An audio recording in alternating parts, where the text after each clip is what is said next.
But nevertheless, fairly affordable. And that's one of the reasons why growth is occurring in Sacramento, because there is housing out here, and it is still affordable, and people move here because they want to have the enjoyment of California, but they can't afford, or don't want to afford, living along the coast. And that's an enormous driver, and those pressures are starting yet again to push growth inland. This is why Sacramento is up on the list. This is why the Inland Empire is up on the list. This is how we're directioning growth. So it's here. You're already seeing it. Look south. It's coming. The big question is, does Nevada County want this growth? Are they going to work with this growth? Or are they going to fight back against it? Because I know Nevada County, like a lot of places up here, there's a contingent out there that doesn't want to see it. But in the end, it's about housing. Are you going to build it? Allow people in? It's a question.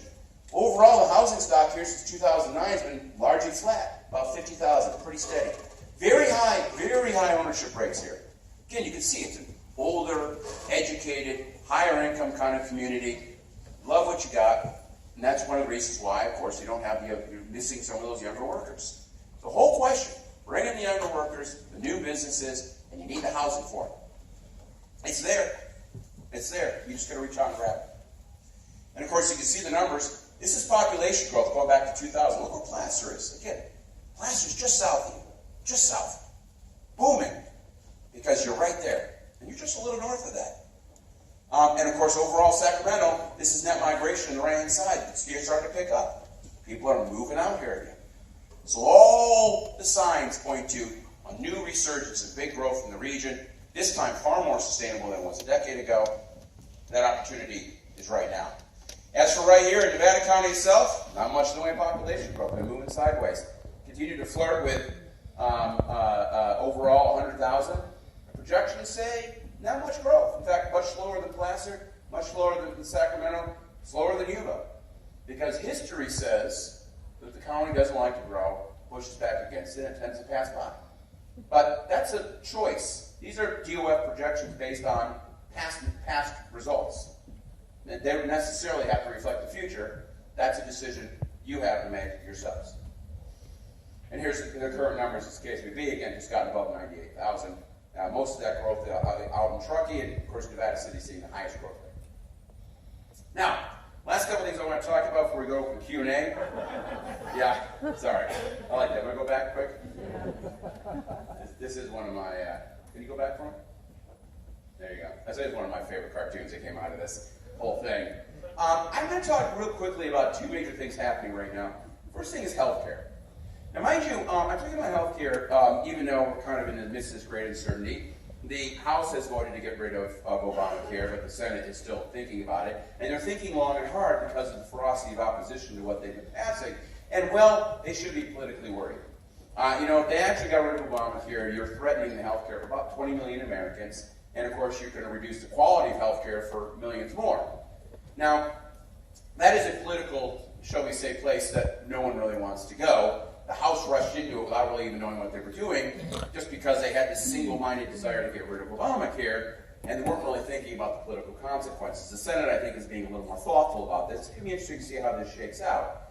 But putting all that to one side, I want to talk about the fact that we're still, the whole healthcare conversation is a loser, no matter who talks about it. I heard someone say this, very bright sort of Washington, D.C. insider, and he said, healthcare is the issue you don't want to own. When the Democrats own it, they lose. When the Republicans own it, they lose. Everybody loses. And the reason, of course, is because the ongoing debate about healthcare is missing the point. Obamacare, the Affordable Care, whatever you want to call it, was never about healthcare reform. It was about healthcare insurance reform. And that's a critical difference. Because the problem in healthcare is not who's paying for it, but what are we paying for? I got some of these numbers. This is per capita healthcare spending in a variety of countries.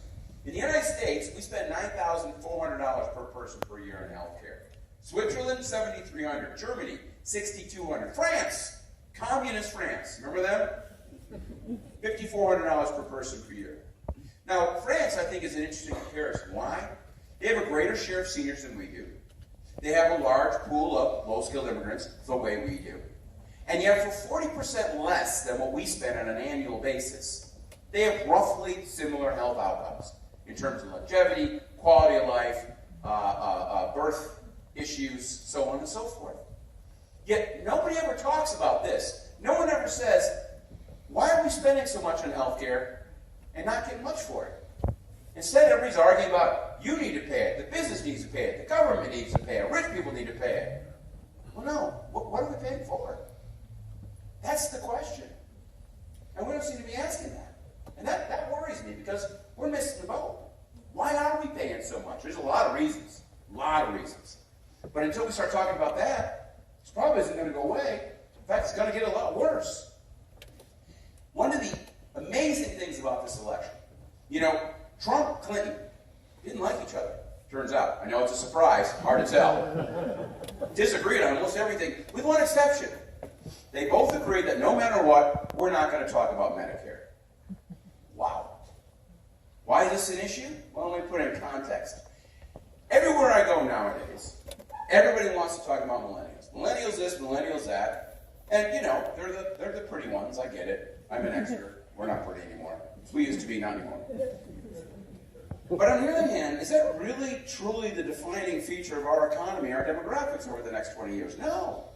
Over the next 20 years, the U.S. is expected to have 50 million new residents. Of that 50 million, 30 million are going to be 65 plus. Still the boomers. It's still the boomers. Driving the show. And that's critical for lots of reasons. You're thinking about tourism, you've got to think about boomers. You're thinking about, the Indian gambling, think about boomers. If you're going to think about the federal government and its budget, you've got to think about the boomers. Right now, we have 45 million people on Medicare. In 20 years, it's going to be 76 million. Right now, Medicare eats up 18.7% of federal revenues. In 20 years, under the current regime, it's going to be 41%. And oh, by the way, that has to compete with Social Security, Medicaid, things like defense, infrastructure, and everything else the federal government does. This is why, right now, under the current regime, the CBO, the Nonpartisan Congressional Budget Office, is saying within 3 years, we're going to start to see, with doing nothing, we're going to start to see the budget deficit start to widen dramatically.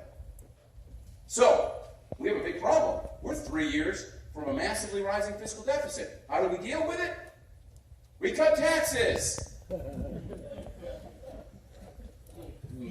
Not really. Now, mind you, California, we have our own problem as well. Here in California, it's pensions. Public employment just got back to previous levels. Revenues, particularly income tax revenues in the state, never been higher. And yet, I go around the state, I talk to a lot of cities. We have a mayor right here. You're kind of strapped, aren't you? Yeah. The budgets are tight across the board.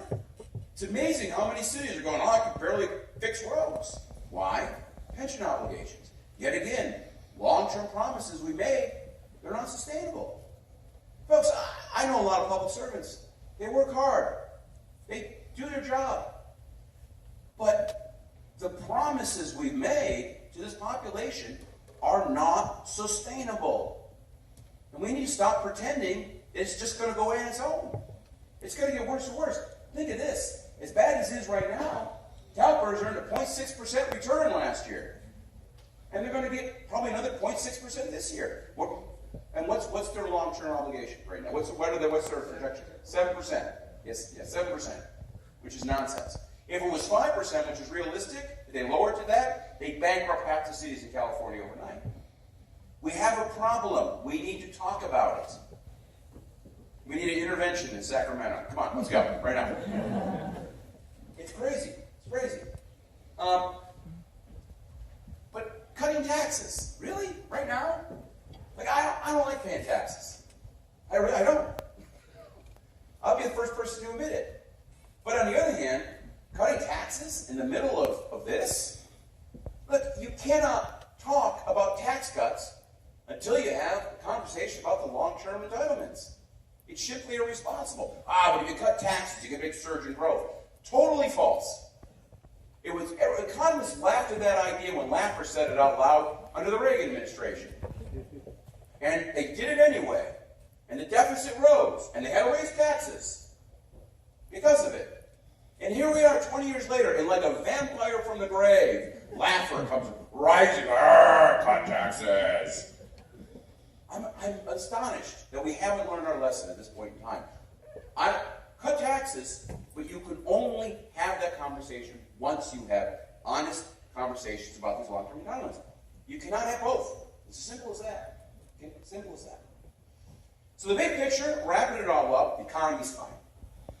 Economy's fine. We're going to continue to grow at 2 to 2.5% for the next couple of years, again, but for some incredibly bad turn of policy from the federal government. Labor markets got to remain tight, wage pressure on profits. Financial markets are a bit frothy. They pulled back a little bit, probably deservedly so, but there's no major imbalances. Exports are going to be so-so. Business investment is starting to pick up. California is going to slow, but we're not going to slow because of taxes or regulation. We're going to slow because we don't have enough housing. But what's bad for the coastal parts of the state is good for the inland parts of the state. And you're going to see shift growth inland, particularly into the greater Sacramento region, because Fresno, Bakersfield are going to grow as well. But when you're thinking, I got to live someplace affordable, and my options are Bakersfield, Fresno, and Sacramento. Kind of obvious, okay? Kind of obvious. So it's coming, and things are going to be heating up here. And the question your community is going to be facing is, how do you deal with those growth pressures? Do you want it? Do you not want it? Because the issue's here. Trust me. As for the Trump factor himself, look, he could do some good infrastructure, mortgage reform, government efficiency, maybe be a little tough on trade. Not a bad idea when it comes to China. But, the potential for a trade war, this issues of immigration, environment, entitlements, even the bad, even the personal issues, the chaos going on right now because of the inexperiences, man. For me, it's a really bad situation we're in. It's, in some ways, not unlike where we were a year ago, where government is kind of locked down. But a year ago, it was because of partisanship. Now it's just because of pure chaos. And this isn't healthy for the economy. Simple as that. And I didn't want to see Trump fail. I know, we live in California. We voted massively against this person. We didn't want him in office, and we were unhappy that this happened. When we're talking about seceding and all that, we'll put that to one side, because I wanted him to succeed. In part, because we need to have, what I was hoping was going to happen, he was going to come in and move towards the center, and have some more kind of cross-the-aisle conversations. Maybe actually get something good done. I know, foolish thinking. But the thing that worries me about a true meltdown is that the economy, the politics being what they are, we're not going to go back to the middle, but we're going to go from the far right to the far left. Because as much as the words President Donald Trump scare me, candidly, President, oh my God, I'm losing my mind here, Bernie Sanders, thank you, doesn't make me any happier. Because Bernie, I know, he sounds good, he's well-meaning, but his views are as out of touch with reality as everybody else are. He's the same person coming up with all sorts of terrible problems that don't actually exist. He's the person who wants to lock down on trade. That's not good. We need conversations to move towards the middle. We need politics to move towards the middle. We need to exist in a world where compromise is not a dirty word. Compromise is how politics are supposed to happen. And I don't think that world should be that far away. We need to get there. And we need to get there by first and foremost having real conversations about real issues. And boy, that's not happening right now. So it's a good couple of years ahead of you, but we got some long-term challenges. And like I said, I just hope we can get the conversation there. Enjoy the short run, worry about that midterm, because once we have our minds set on the right things to think about, we can fix these, because they're not that hard. Thank you.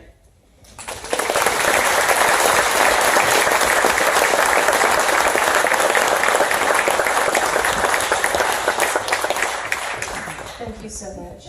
Yes, you rock. That was awesome.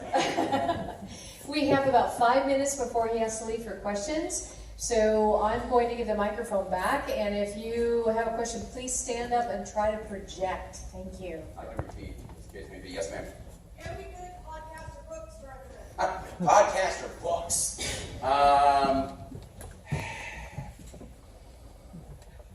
What have I read recently that I like a lot?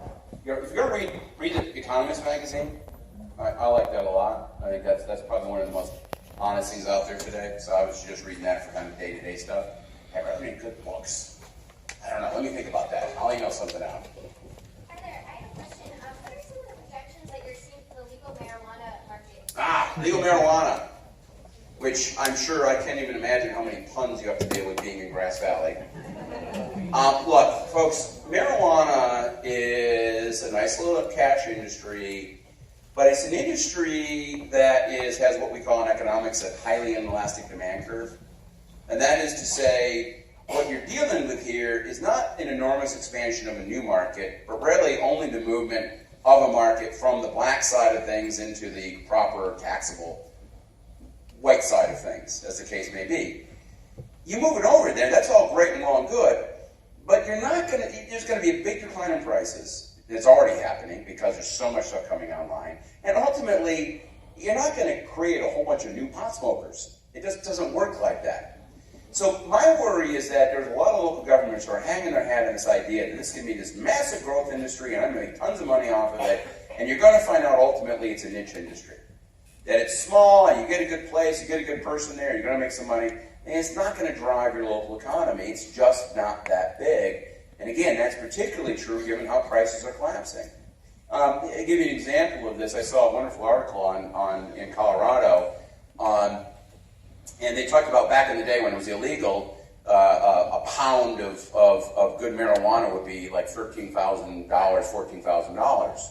Well, today in marijuana legal Colorado, with all the entry, it's running about $1,500. So you're not, so everybody needs to take a deep breath, no pun intended, and realize that it's not a panacea by any stretch of the imagination. Other questions? Yes, sir. Stimulating local housing mortgage investment.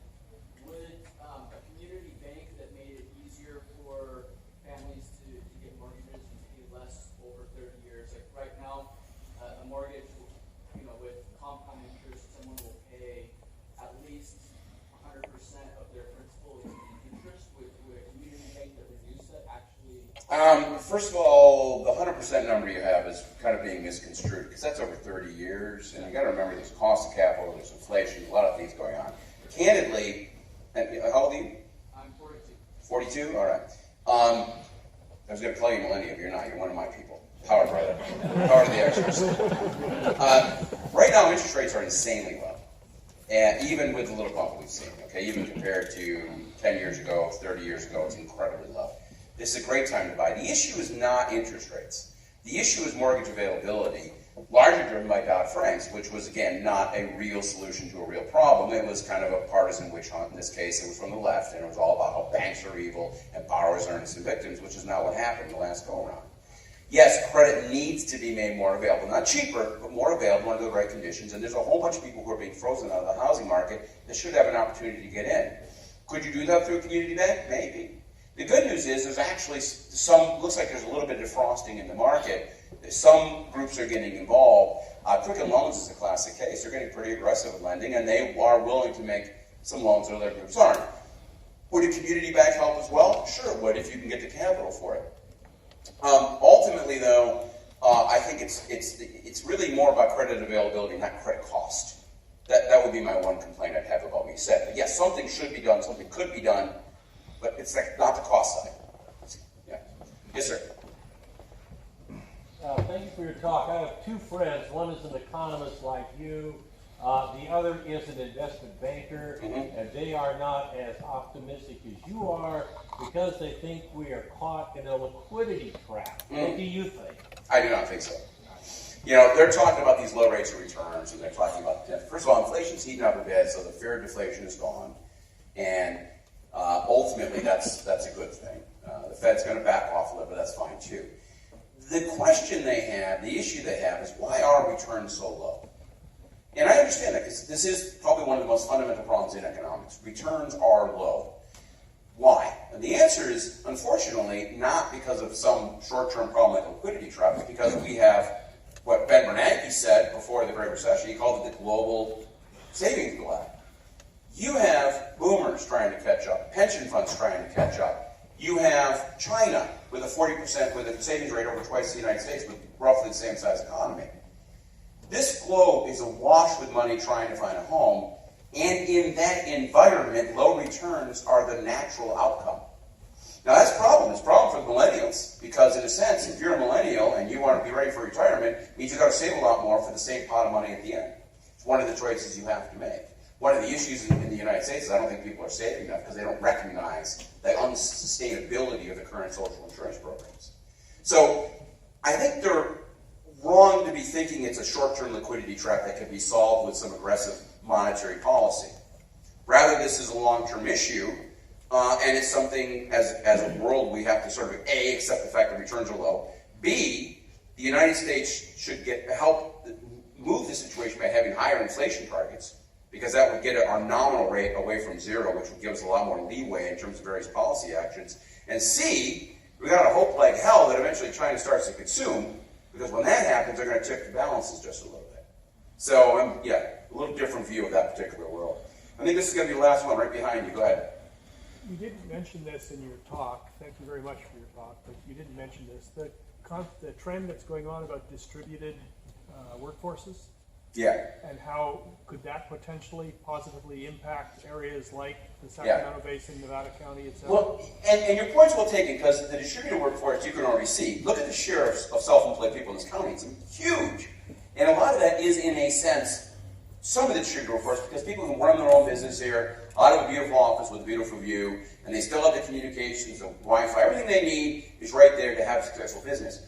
But the trend towards companies allowing off-site workers is reversing. In fact, just this morning on the way up here, I saw a big article, IBM saying, no more at-home workers.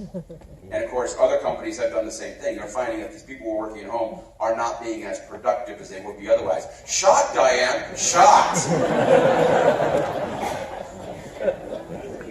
So, I think that the argument here is not that you're going to get, say, people who work here whose company is down in Sacramento. I don't see that as a trend. I think they can just sort of pull back. People still want to be in an office where they can see you. But go back to that idea that this is an amazing place for those folks who are self-employed or looking for a great place to live and retire in and still want to have access to the important economies. This is a fantastic place, and helping that economy grow, whether it's by investing, say, in office buildings that they have these like shared office spaces and stuff like that. You can do that, which can help bring these people in, even to the point of having small businesses services on site to help people who may want to start their own company and move up here. That's how you take advantage of that particular part of the economy. I'd be careful about the press. And The what? The press. Big companies like IBM making that announcement. I saw that too. Yeah, right. I can name 6 companies off the top of my head are going the opposite. Okay. Hey, listen. Then maybe I'm wrong. I have been wrong. It's rare, but every once in a while, I want to be proven wrong. Thank you very much, everybody. It's fun.